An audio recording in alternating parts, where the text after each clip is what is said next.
Hello and welcome to the third Warhammer Underworlds review, where I want to review the Sepulchral Guard and see how they got translated from first edition to second edition. The Sepulchral Guard consists of 7 fighters, with the Warden leading them and reviving all the other skeletons and sending them in to fight or sending them into objectives, which they hold until they die, and then reviving them again and sending them in again. It's a pretty fun warband, and let's see how the new rules work. So, the Inspire condition works like this. Immediately after giving a friendly fighter a raise token, inspire that fighter. After giving friendly fighters 3 or more raise tokens, inspire your leader. So, it works like previously. You raise a fighter, and that fighter gets inspired, but it works a bit better with the new raise mechanic. So, we should talk about it when we look at that. The Sepulchral Guard has 2 core abilities. The first one is Forward. Pick your leader to use this ability. If they have no charge tokens, pick up to 2 other friendly fighters. Those fighters immediately move. So it's like in first edition, you can move 2 fighters. You can even move your leader. No, it has to be other friendly fighters. You cannot move your leader. Your leader should never charge, so that should not be a problem. It's really good. It's really good to push your skeletons forward. And it's good to get onto objectives. Let's look at their main ability, Arise. Pick your leader to use this ability. If they have no charge tokens, pick up to 2 slain friendly fighters. Raise those fighters and place them on different empty starting hexes in your territory and inflict 1 damage on those fighters. This is very interesting, and here's the main change they got. You can now always revive 2 fighters, but they get damaged for 1. Reviving 2 instead of 1 is massive, but we will see when we look at their stats that this is important for them.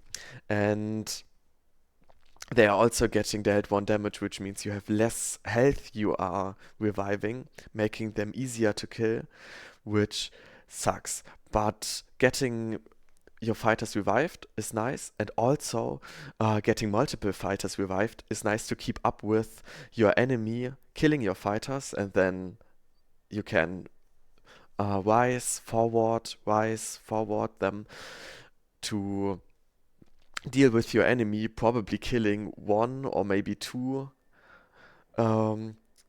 each 2 activations. So this is important.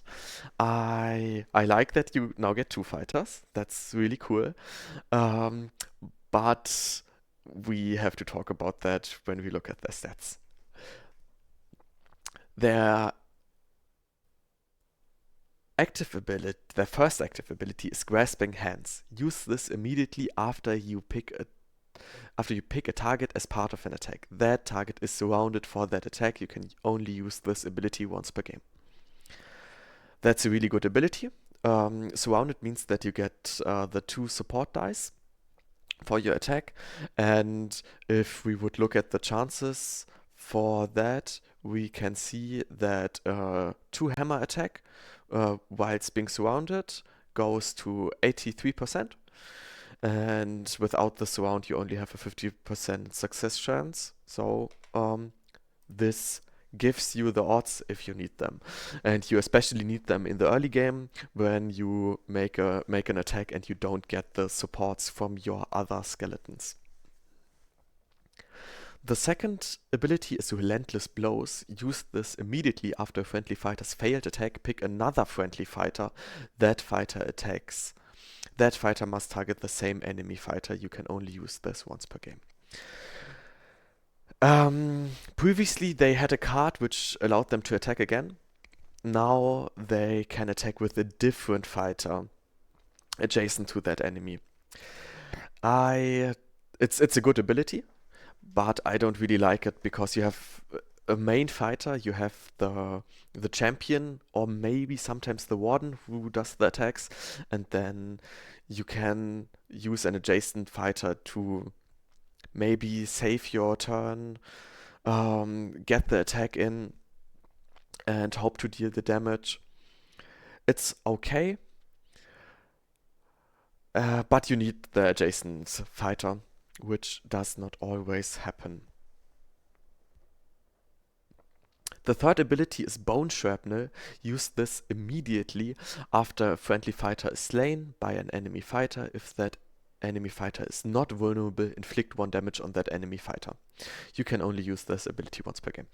I don't like how they translated the card.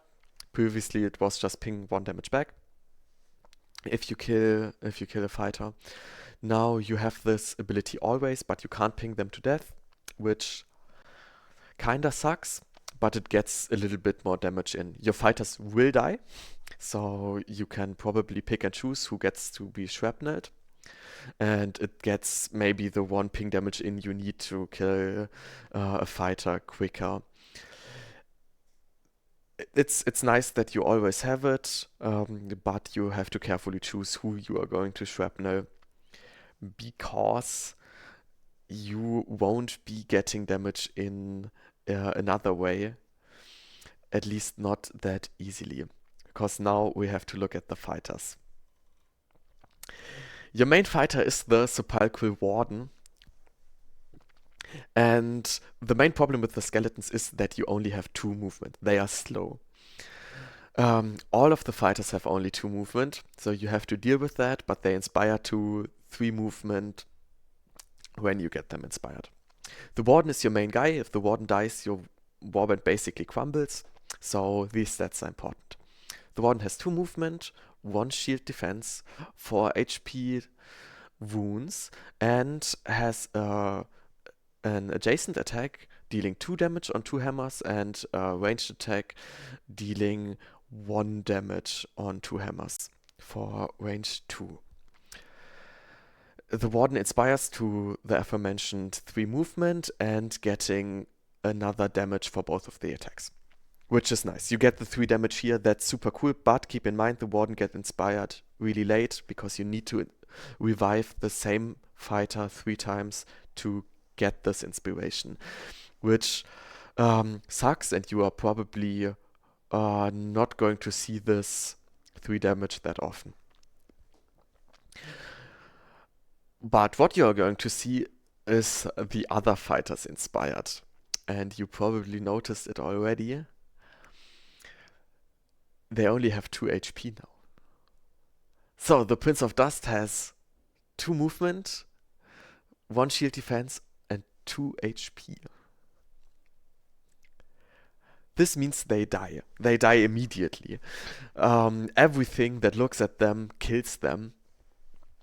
This is just bad. I don't know how they can stand their own if they die immediately. Then you revive them, but they get revived with 1 damage. So they get revived as vulnerable fighters. They get revived with 1 HP, so they get shot down by any ranged attack. They don't have great defensive stats because the Prince of Dust only inspires to 1 shield, and they don't get more accuracy. So here the Prince of Dust has it has a base attack with 2 hammers dealing 2 damage, and after the inspiration you only get stagger. Previously you were getting 3 hammers dealing 2 damage. Now you're just getting the stagger.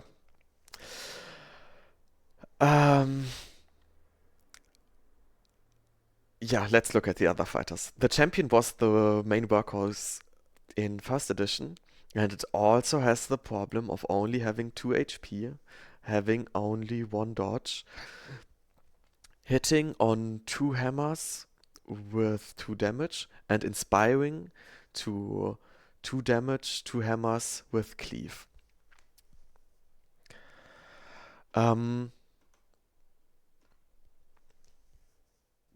That's not that good.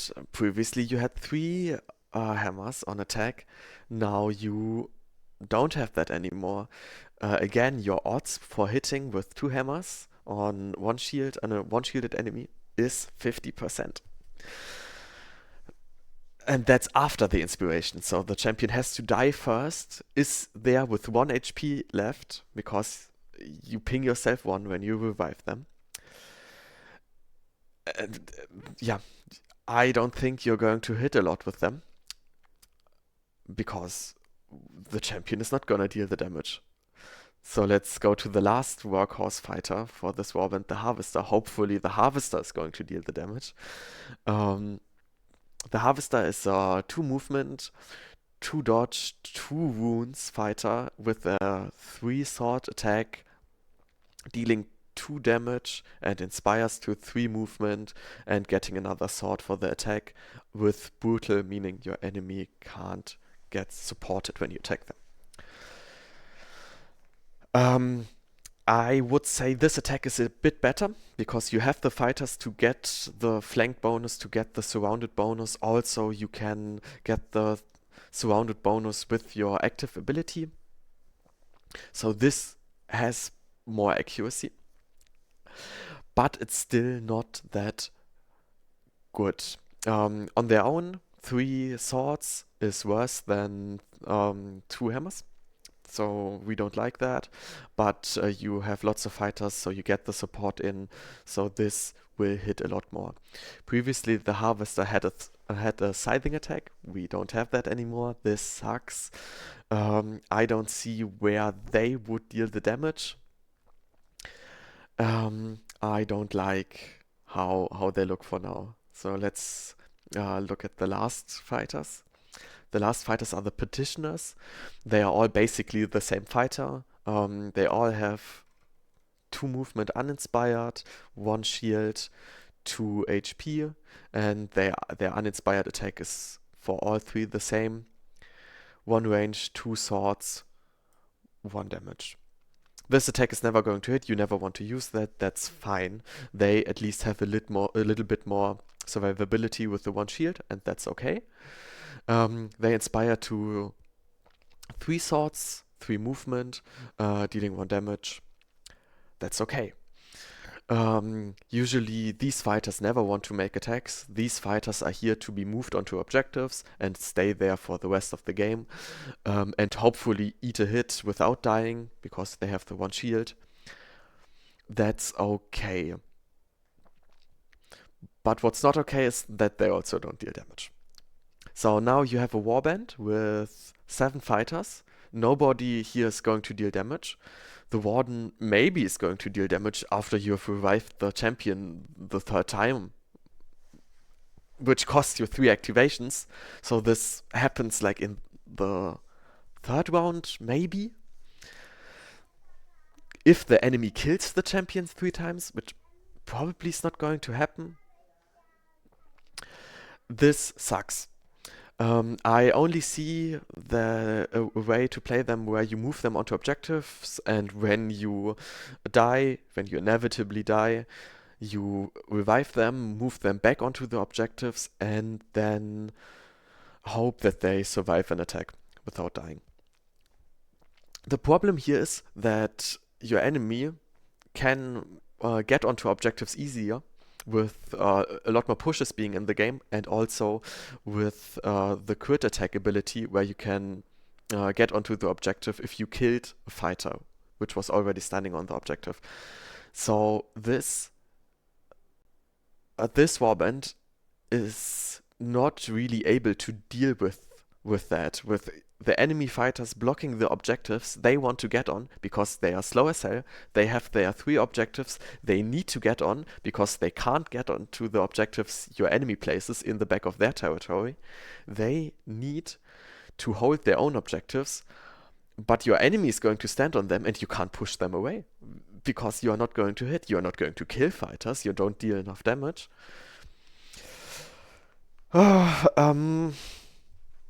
I don't really see it. I think they are fun. I think they are a fun warband to teach another player the game. but I think their power level sunk drastically. I think they will be a lot harder to play, and I think they will struggle a lot against all the other warbands. Because for now, this looks like the weakest warband that I have seen by a lot. Okay, that's it. Um, Thank you for listening to me ramble about the warband. I don't see how they will be any strong in the next edition, but I have been surprised earlier. Maybe someone figures out a playstyle which makes them work. Okay, thank you for listening to me, and goodbye. Stop, stop, stop. I wanted to make a little addendum to my Sepulchral Guard review because I forgot an important thing. Now, when you revive a fighter, they don't give any glory anymore. The new rulebook states that if a fighter is raised, their glory bounty characteristics is decreased to 0.